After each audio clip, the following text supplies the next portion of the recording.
Hello everyone, and welcome to the Adviseable Advantage Property News Update.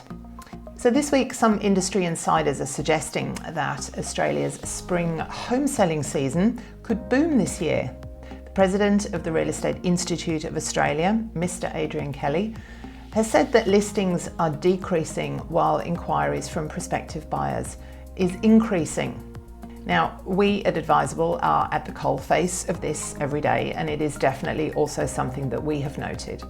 Realestate.com.au says that buyer activity is up 50% nationally on this time last year. Many industry experts say that economists are misreading the market and ignoring the emotional and security connections that Australians have to property. The market is characterised by first home buyers taking advantage of the percentage of investors who chose to exit the market, and also families activating long-held plans for a change. The Real Estate Institute of Australia has also noted that there was an increase in house prices across Australia, and according to the latest quarterly report of the Real Estate Market Facts, during the March quarter 2020, the weighted average median price for houses for the 8 capital cities increased to $787,000.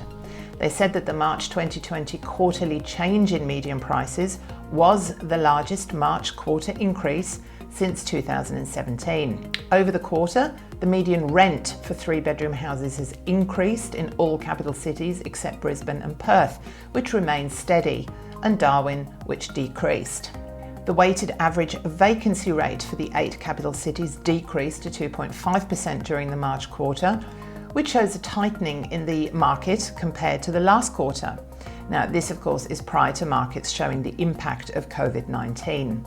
New data on lending to households released by the Australian Bureau of Statistics shows that lending to households for investment purposes in dwellings has decreased 16.3% over the quarter and decreased 13.1% for owner-occupied lending.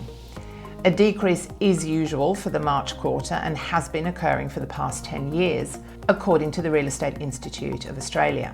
In other news, the ABC website reports that the coronavirus pandemic has seen inner Sydney's rental vacancy rates hit a historic high across the past month.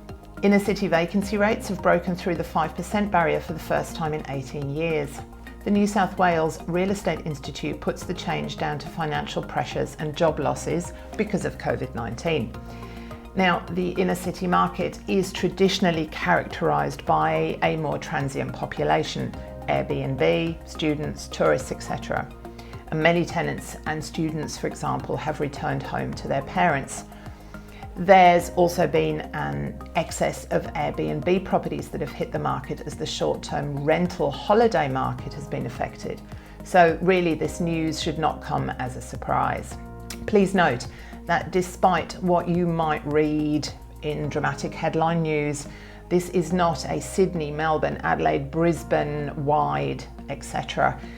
occurrence. The middle and outer ring suburbs of most of our capital cities continue to show rental stability because families, young couples, more mature singles, normal people, they do still need somewhere to live. In other lending news, the Commonwealth Bank will allow borrowers who temporarily deferred their repayments during the COVID-19 lockdown to switch to interest-only loans in the short term without the usual credit checks. Some people who deferred repayments are now in a better position than they expected they would be during the pandemic, with Westpac and ANZ Bank saying that thousands had decided to voluntarily resume making repayments. Banks will soon start contacting the 450,000 mortgage customers who paused repayments on their mortgages for up to 6 months. The banks seem to be anticipating a rise in bad debt when the repayment holiday ends. And so the simplified process of allowing customers to pay interest only for a year would absolutely circumvent the need to classify the loans as troubled, which would attract a higher interest rate. CBA's Group Executive for Retail Banking said, "We recognise that as the coronavirus situation evolves and customers start returning to work, they may require alternative temporary assistance measures to help them get back on their feet sooner." Please subscribe to our channel so that you don't miss out on our area reports, free webinars, and all further news updates. Please leave us a comment below.